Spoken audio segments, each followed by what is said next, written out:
Welcome to day 11 of the Gandel program. Scott here over in Israel. I've tried this video a couple of times and keep getting tongue-tied thinking and trying to process a lot of what's happened today. It was a pretty heavy day. We started with the final solution and thinking through some of the questions that historians ask and how, as history teachers, we should approach the final solution.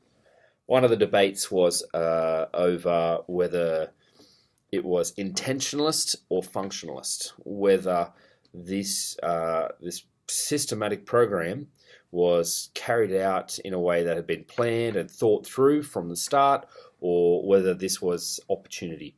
And it kind of falls in the middle. Opportunities were certainly taken, and there were certainly points where they couldn't have planned what was going to occur, but they took the opportunity when it presented itself. But also they certainly systematically followed a plan eventually. One thing that I heard that stuck with me was this idea that no German organization, the NSDAP, the Nazi Party, the army, the Reichswehr, the Navy, the SS, they could never, ever work together. They were always competing against each other, except when it came to the final solution, which is an interesting point to make. We looked at the different camps and how it occurred and thought through this idea of civilians and who was culpable and how civilians could carry out such atrocities, not Hitler Youth, not the SS, but ordinary civilians. And we know that hundreds of thousands of people were involved in the final solution. So it's a really kind of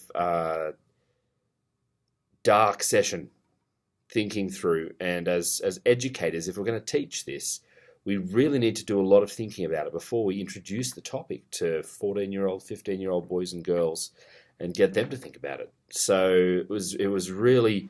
a really kind of deep session to think about. This was followed by a really fascinating session looking at, well, how was this humanly possible? So following on from the final solution, asking the question of how could humans do this? And we looked at some testimony from different sides, from the German side and from the Jewish side, of a transport heading its way to a concentration camp. And we asked the question of, as we encountered different groups and different people on this journey, we were given a continuum. Were they a bystander? Were they a collaborator? Were they a perpetrator? And so it became a really interesting pedagogical exercise, because we're thinking through intentions here, and we're thinking through what do we know about this person, what don't we know about this person, and we're thinking about the definition of what is collaboration as opposed to bystanding. And really interesting session, and also from a teaching point of view, made me realize just how much thinking has to be around this, because we want students to be asking these questions, but we also don't want to just kind of throw them into the deep end. As I said, Vashem has a philosophical kind of policy underpinning all of their teaching, safely in and safely out. We want the students to come safely in. We want them to have context. We want them to connect with the Holocaust, but we also need them to come out of it and be okay, have time to reflect, have it finishing on a note where we're not just, we're in the middle of the deepest, darkest genocide, the bell goes off, you go to lunch, we'll see you in a week and a half. So, and that philosophy was shown today. So we started with something really deep. We're able to reflect on it during the second kind of session. And then we finished by meeting 3 Holocaust survivors. And that kind of gave us, I wouldn't say closure, but it allowed us to think about the day and think about human nature and the fact that there were good people who helped these survivors out. These survivors were children. They're all, one was 1 when the war started. The others were 6 and 7 when they started to be affected, be sent into ghettos, etc. And wonderful stories of survival, of love. The story I heard was Daniel Gold. he was hidden along with his cousins, the 6 of them, in a tiny 2 by 2 meter potato cellar in the ghetto while drunk Ukrainians were being sent into the houses to pick up all the children in a kinder action. And their mothers hid them, and they managed to stay hidden during the first action. Then they stayed in that house for 7 months. And after that, they were smuggled out when they were finding out that the ghetto was going to be liquidated.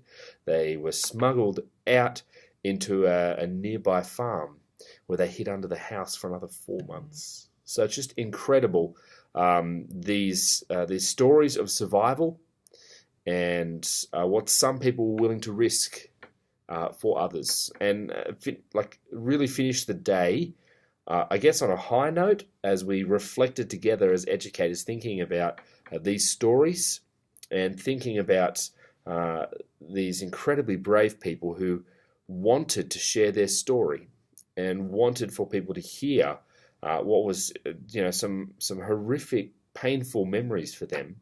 They wanted people to be able to hear it, and they wanted to be able to share that with us so that we could share that with our students in the hope that something like this never happens again. So that's enough for now. As I said, a heavy day. I think Yad Vashem really showed today how well that Safely In, Safely Out program works. Because I think a lot of us, middle of the day, were feeling pretty down, as you would. But by the end of the day, we were better able to reflect and think more clearly about what we'd heard. And I guess that's what we want from our students, and that's why I'm here.